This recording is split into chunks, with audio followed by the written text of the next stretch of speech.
Here's a billion-dollar question. Why do we see celebrities, influencers, and even some doctors stirring collagen powder into their coffee every morning? Just look at this marine collagen product I found. $360 for a 4-month supply, promising everything from better skin and nails to improved mental clarity and athletic performance. The marketing is compelling, but as a Stanford-trained physician specializing in longevity medicine, I need to tell you what the science actually says. Did you know that humans produce about 3 grams of collagen every day naturally? That's more than what's in most supplement servings. But here's the real kicker. When you consume collagen protein, your body doesn't just shuttle it straight to your facial wrinkles. In fact, what happens to that expensive collagen powder is probably not what you'd expect at all. In today's episode, I'm going to break down why that $360 bag might as well be a regular protein powder, the surprising truth about what's actually breaking down collagen in your skin. Hint, it's not just aging. And most importantly, the evidence-based approaches that really work, some of which cost virtually nothing. So whether you're in your 20s just starting to think about skin aging or in your 50s looking for what actually works, this episode will completely transform how you think about collagen and skin health. And stay with me till the end because I'll be giving you scientifically backed practical protocols that you can try. Before we dive into the world of expensive supplements and beauty claims, let's get clear on what we're actually talking about. As a physician, I find that understanding the basics changes everything about how we approach skin health. Collagen isn't just one thing. Think of it as a family of proteins with at least 28 different members. Your body is actually a master architect using different types of collagen like various building materials in a sophisticated construction project. Type 1 collagen, which makes up about 90% of the collagen in your skin, is like the steel beams in a skyscraper. It provides that fundamental structure that keeps everything strong and supported. Type 3 is like the more flexible reinforcement bars, giving your skin its youthful bounce and resilience. This is where things get interesting and where many beauty companies hope you don't look too closely. When scientists talk about collagen peptides in research studies, they're referring to something very specific. These aren't just random protein fragments, they're precisely sized pieces, usually between 3,000 to 6,000 Daltons. Imagine taking a long rope and cutting it into sections that are exactly the right length to be useful. Too long and they can't get through your intestinal wall. Too short and they lose their special signaling properties. The most effective collagen peptides contain specific sequences with rather technical names like prolyl hydroxyproline or ProHIP and hydroxyprolyl glycine or HIP-GLY. Yes, these names are a mouthful, but you can think of them as tiny molecular messages that can actually wake up your skin's collagen producing cells called fibroblasts and get them back to work. Fun fact, this is what we're talking about with all peptides. Peptides are just short proteins that have special signaling properties, tells your cells to do specific things. So this is crucial context for understanding why that $360 marine collagen powder I mentioned might not be the miracle worker it claims to be. Unless it specifies exactly which peptides are present and in what concentrations, you're essentially buying very expensive protein powder. It would be like paying premium prices for a special building material without knowing if it's actually the right type for your construction project. But before we talk about supplements, we need to understand something even more fundamental: how your body actually handles protein digestion, because this is where the whole beauty from within story gets really interesting. Let's talk about what happens when you stir that expensive collagen powder into your morning coffee. And I promise this is not going to be a dry biochemistry lecture like from med school. It's actually a fascinating process that explains why we need to rethink our whole approach to collagen supplementation. When any protein enters your digestive system, whether it's from $360 marine collagen supplements or from your morning scrambled eggs, your body treats it essentially the same way. Your stomach will release hydrochloric acid and enzymes called peptidases that start breaking down these proteins into smaller and smaller pieces. Think of it as a highly efficient recycling plant. Everything gets broken down into its basic components before it can get reused. By the time these proteins reach your small intestine, they've been dismantled into individual amino acids and some small peptide sequences. Your body doesn't maintain a special VIP lane for expensive collagen peptides. They all go through the same process. This is where many beauty companies' marketing claims start to unravel. But it gets even more interesting. Some research suggests that certain small collagen peptides, remember our friends, the ProHIP and the HIP-GLY, might actually survive this digestive gauntlet intact. So these specific peptides appear to have a unique ability to send signals to your skin cells. It's like they carry a tiny molecular message that says, hey, let's make more collagen. But, and this is a crucial but, this only happens with very specific peptide sequences at very specific sizes. It's not enough to just have any broken down collagen. This is why when we look at successful clinical studies, they use precisely engineered collagen peptides, not just any hydrolyzed collagen powder. The real question becomes, even if these special peptides make it through digestion, are they the most efficient way to support your skin's collagen production? Because here's what many people don't realize. Your body is already an expert at producing collagen. It's doing it right now as we speak. The key isn't necessarily giving it more collagen peptides to work with.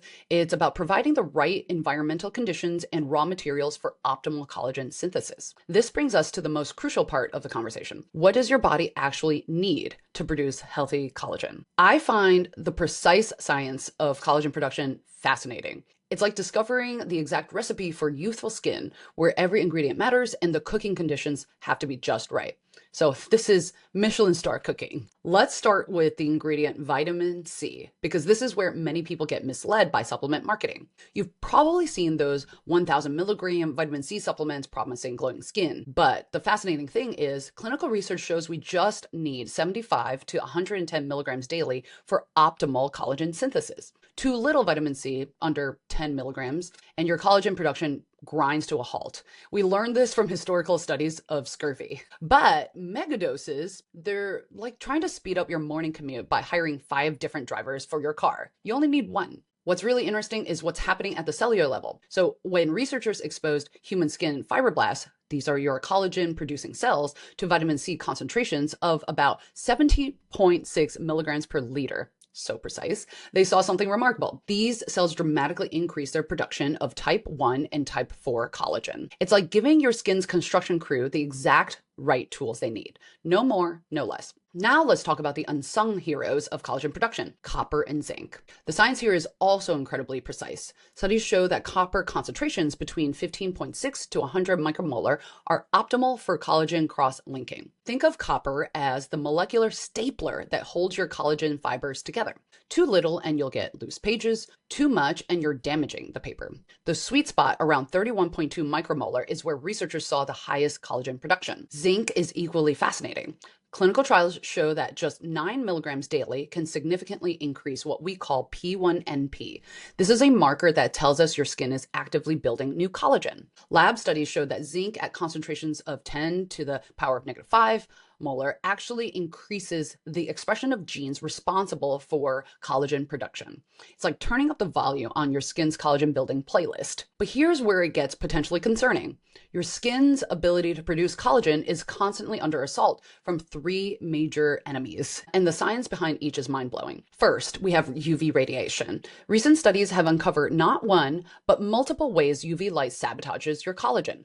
It activates proteins called matrix metalloproteinases that chew up existing collagen while simultaneously shutting down the genetic machinery responsible for making new collagen through something called the TGF-beta SMAD pathway. Even more fascinating, this damage continues for hours after sun exposure. It's like having tiny molecular scissors continuing to cut up your skin support structure long after you've left the beach. The blood sugar connection is equally compelling. Research shows that when your hemoglobin A1C rises above 8.5%, it triggers a process called glycation. Picture pouring maple syrup over a brand new leather couch. That's essentially what high blood sugar does to your collagen fibers. So studies comparing diabetic patients with different levels of blood sugar control found dramatically different levels of collagen damage, with those maintaining an A1C below 8.5% showing significantly better collagen structure. As a quick note, I recommend people try to get their A1C far below 8.5%. For my patients in my longevity clinic, we're aiming for optimal levels around that 5.1 to 5.3%.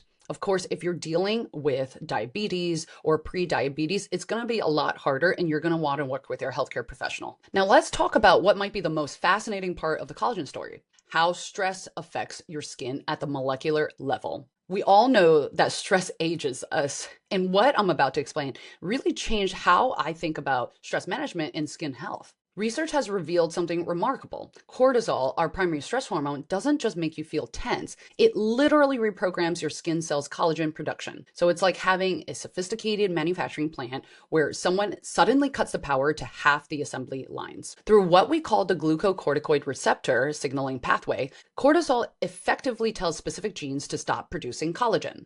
The science here is very precise, as usual. Researchers like Choi and colleagues have identified the exact genes that cortisol affects. They have names like AT-rich interaction domain 5B, and it sounds like something from a sci-fi novel. But what they do is very real and very impactful to our skin. When cortisol levels rise, these genes essentially shut down your skin's collagen factory. And it gets even more interesting and concerning. Cortisol isn't content just to slow down production. It also triggers something called autophagic degradation of collagen. So imagine your skin cells literally eating their own collagen fibers. It's like having a construction crew that not only goes on strike, but starts dismantling the building they just completed. This happens through two distinct pathways. One, autophagy, which is your cell's recycling program. We talk about autophagy a lot on the Longevity Show, and it's typically a good thing in terms of anti-aging, but in this case, we're getting rid of healthy collagen. The second pathway is through the ubiquitin proteasome pathway, which is your cell's garbage disposal system. Now, understanding this science gives us powerful tools for intervention. So remember those precise ingredients we discussed? Your skin needs for optimal collagen production, vitamin C at 75 to 110 milligrams daily. Timing actually matters way more than mega dosing, and I'll talk about this later. Zinc at 9 milligrams daily. This one is important because it's not the high doses, the 50 milligrams that many supplements provide. There are some side effects and problems with too high zinc. So I urge people to minimize their supplementation if they're going to get it through a pill rather than through food. And then we need just a little bit of copper, just 15.6 to 100 micromolars. So most people don't even need to supplement that amount if you get just the trace amount through your food, for example. Knowing these numbers isn't enough. It's how we apply them that makes the difference. Here's one evidence-based daily routine that you can try for protecting your collagen. Your morning strategy includes early exercise before 10 a.m. So research shows that this helps regulate your cortisol curve, preventing that collagen-destroying chronic elevation. You'll also want strategic nutrient timing. Half of your daily vitamin C can come with breakfast, say about 40 milligrams from foods like strawberries or citrus. I love getting vitamins through food rather than supplements when possible. And also, you're going to want sun protection. Apply vitamin C before your sunscreen. And studies actually do show that this combo provides significantly better protection against those collagen-destroying enzymes. During the middle of the day, you'll want to make sure you're managing your blood sugar. So small protein snacks between meals helps prevent glycation that caramelizes your collagen levels when that A1C rises above 8.5%.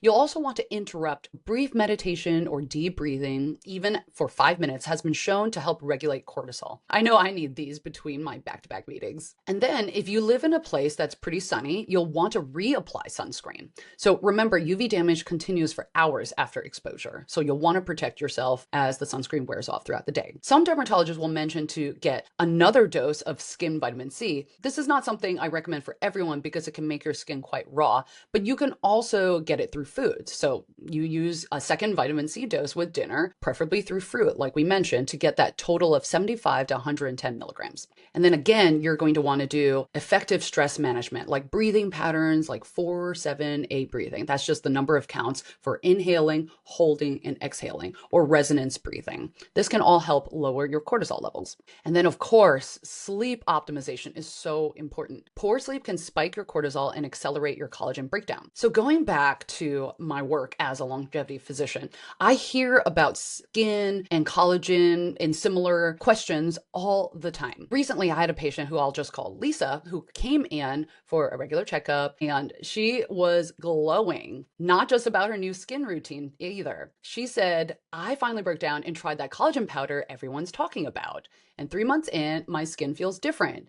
But I know, Dr. Lin, that you say that there might be more hype than substance. So am I imagining things? So this is really interesting. And I want to mention this because a lot of you out there probably have had similar great experiences with collagen supplements. The truth is, you're not imagining the improvements to your skin. It's actually real. But what's causing the changes perhaps isn't what you're thinking it is. I reviewed with Lisa her health diary because, I encourage everybody to be pretty diligent about recording what they're doing and the effects. And it actually turns out that there was a clear pattern to why the collagen conversation was way more nuanced. So it turns out when Lisa was starting to take her collagen supplement, she also made other changes that seemed minor at the time. She swapped her afternoon coffee for green tea. She started eating her breakfast earlier, and she happened to like berries with her yogurts. And she also was drinking more water throughout the day because that's something I encourage for my patients. And she also started taking a daily walk before her morning meetings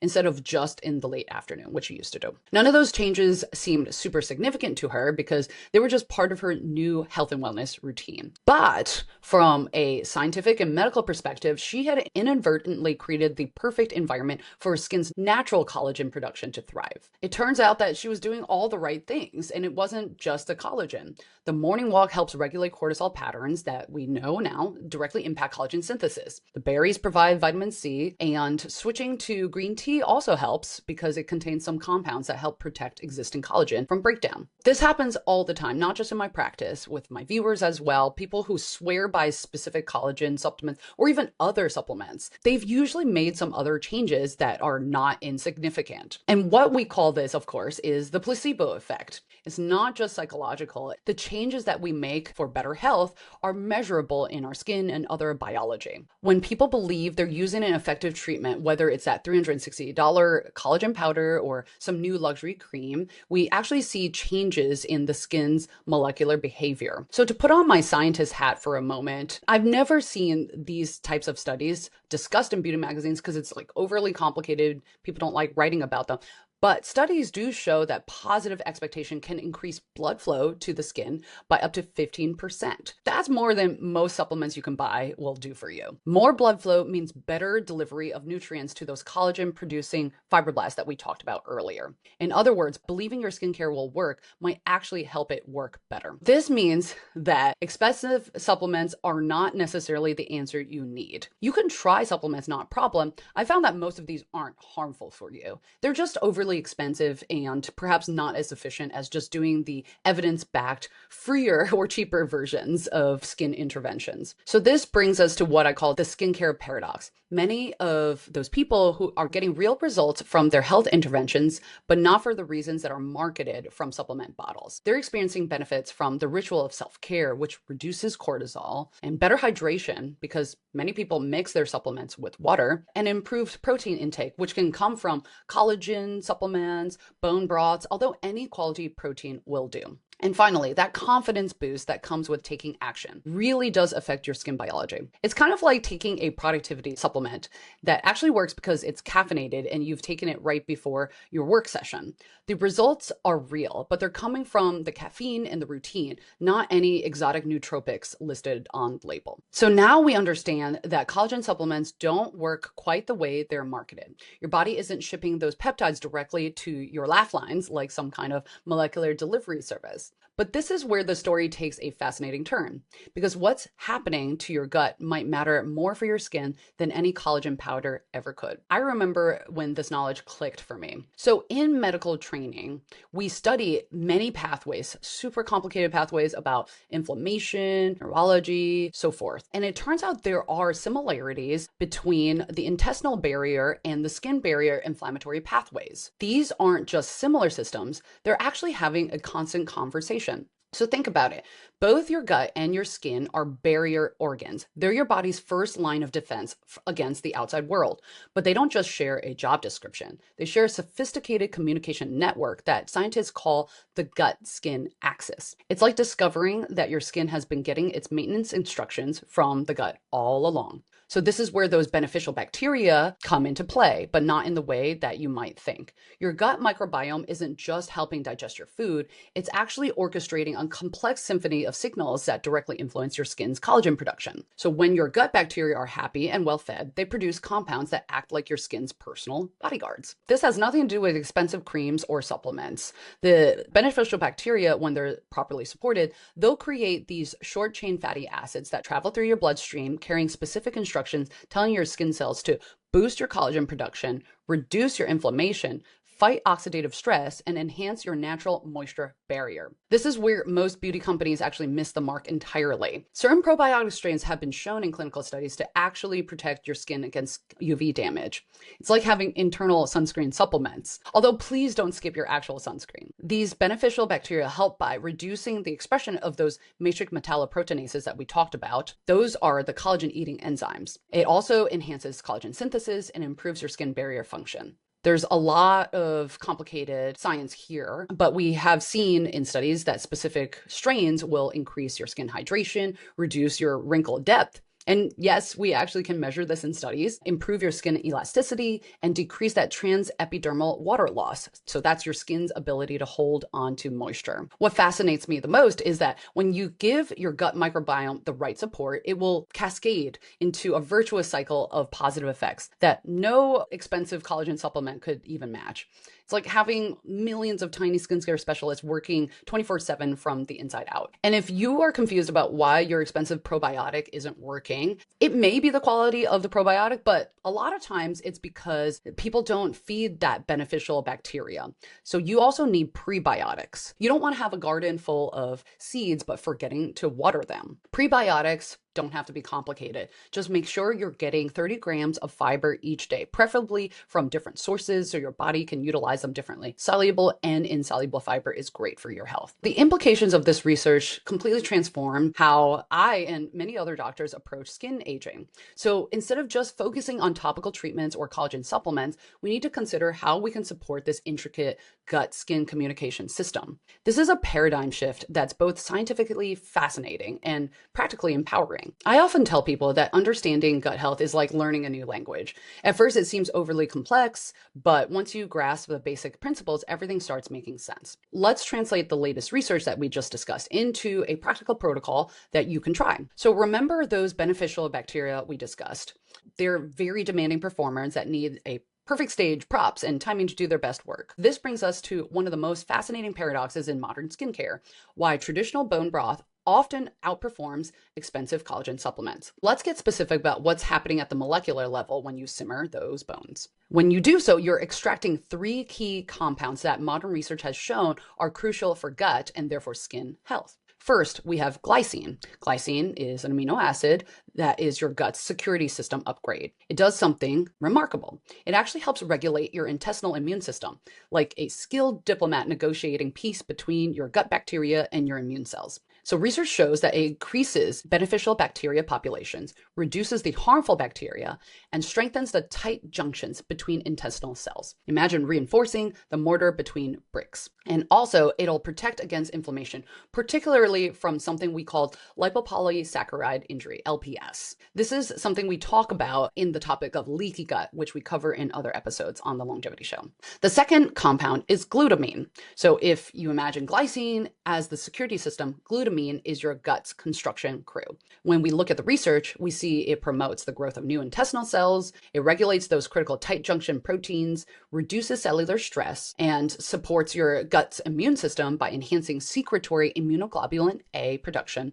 And finally, it helps prevent bacterial overgrowth. There's such a thing as too much of a good thing. Finally, the third set of compounds are proteoglycans. These are complex molecules that act like your gut's shock absorbers. Studies show that they help reduce gut inflammation, support the production of short-chain fatty acids. Those are the beneficial compounds that tell your skin cells to boost collagen production, and they protect against mucosal damage. So this is why the morning bone broth ritual so many of my patients and myself swear by isn't just a trend. It's science in action. And as always, timing is everything. This is one of my evidence-based protocols that I recommend for some folks. In the morning, you'll want to have a gut skin reset. So you can start with a cup of properly prepared bone broth. If you're preparing yourself, that's slow simmered for at least 12 hours. I just buy mine. I'm way too lazy to prepare my own bone broth. Or you can try a fermented beverage like kefir or kombucha. Try to look for versions that have much less sugar because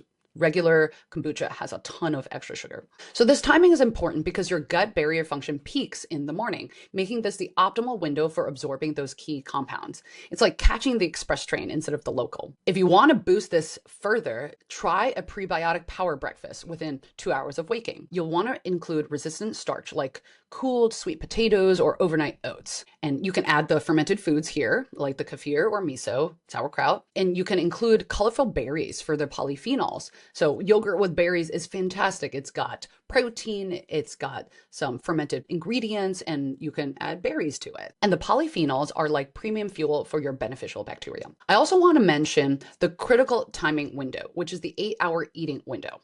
So just as important as what you eat is when you eat. Research shows that keeping your eating within an 8-hour window can optimize your gut-skin axis signaling system. The reason for this is because your gut needs to rest. I know the research emphasizes an 8-hour window because that's a very popular schedule, but honestly, even if you give your gut less of a rest, say 12 hours, that's fine too.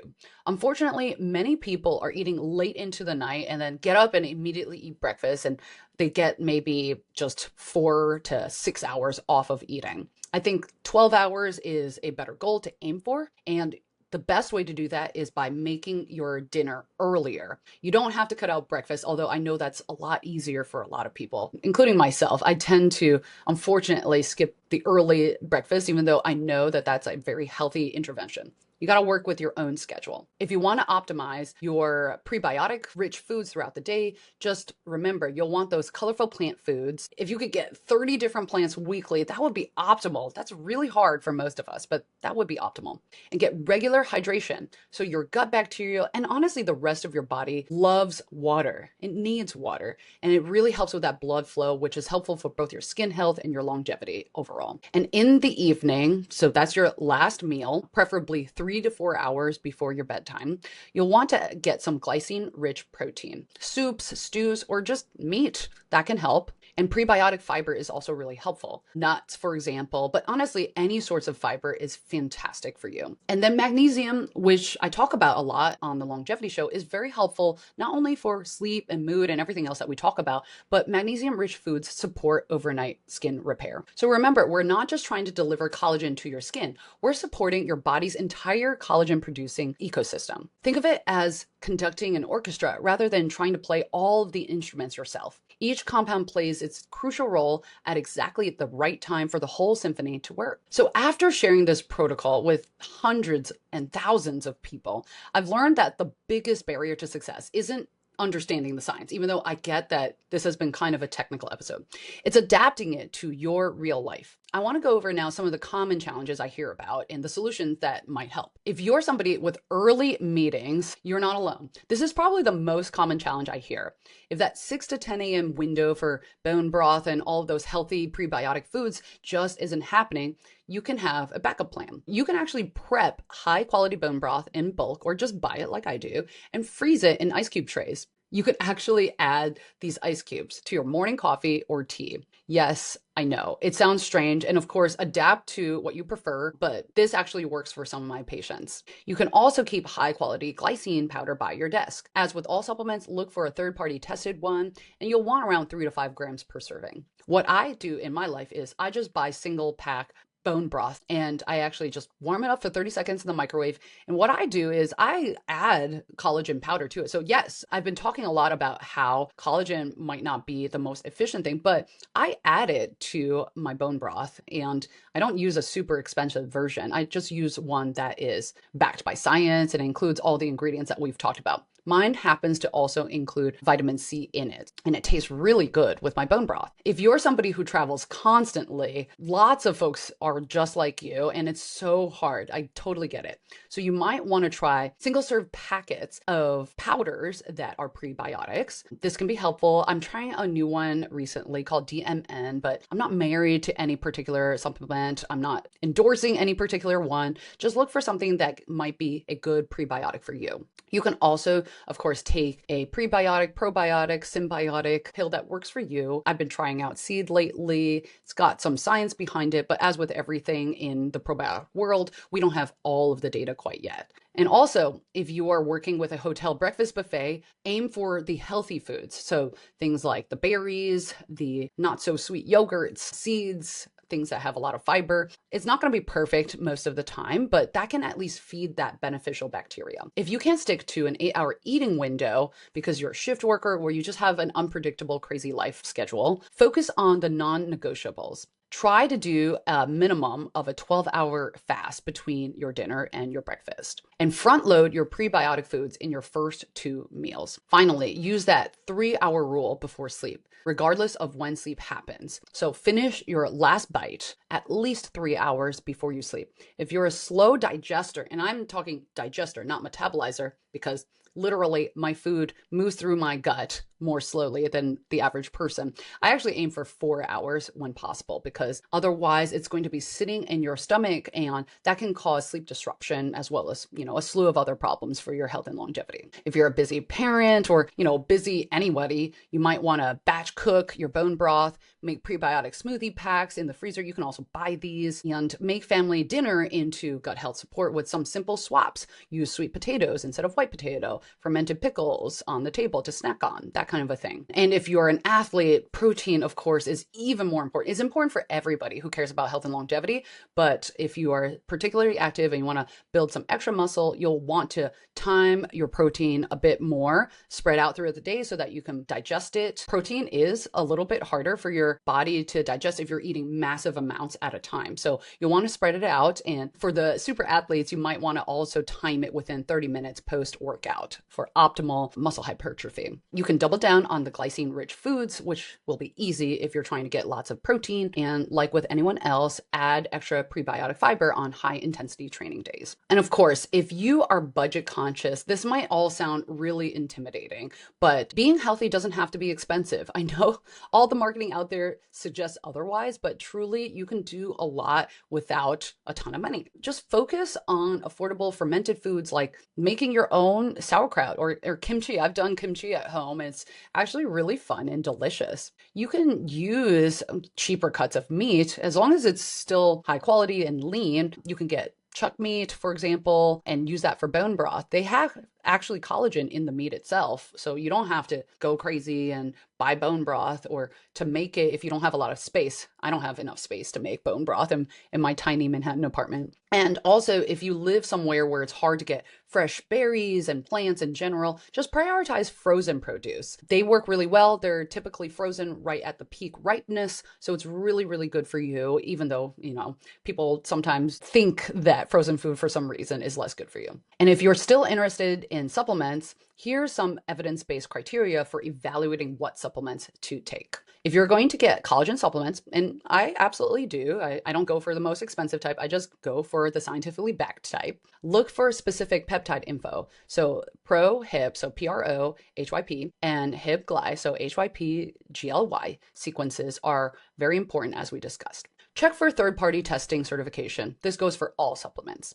And avoid anything with mysterious proprietary blends or unnecessary additives. It makes it sound more luxurious and awesome, but you don't need any of that. It hasn't been scientifically proven, and often additives are less good rather than more good for your health. And you can also just aim for this optimal dose range. Get, say, 2.5 to 15 grams daily. You don't have to go more than that. If you are, just stick to whole protein. Protein's great for you. You're going to need way more protein, and your body's going to be able to break that down. For probiotics, you'll want to seek strains that have been specifically studied for skin health, like L. plantarum and L. rhamnosus. These have been showing particular promise in research studies. You'll also want to verify CFU count at the end of shelf life, not at the manufacturer, and look for delayed release technology that helps it survive stomach acid.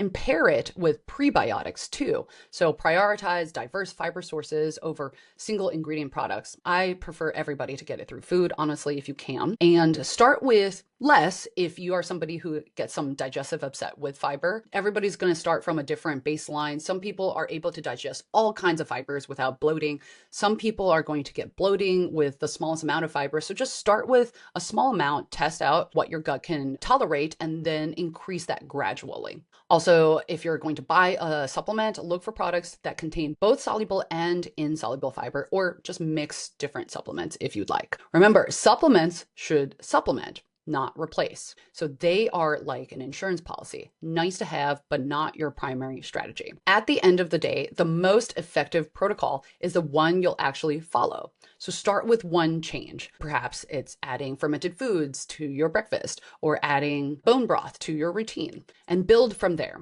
Your gut bacteria are remarkably adaptable. Your skin is resilient and it can learn new tricks like growing new collagen. They need consistency more than perfection. Remember Lisa, my patient from earlier, she eventually just simplified her routine to three main practices: morning bone broth, a variety of plant foods throughout the day, and consistent time restricted eating, 16-8 schedule. And a year later, her skin looks better than when she was spending hundreds on supplements every month. So sometimes the most powerful solutions are also the simplest.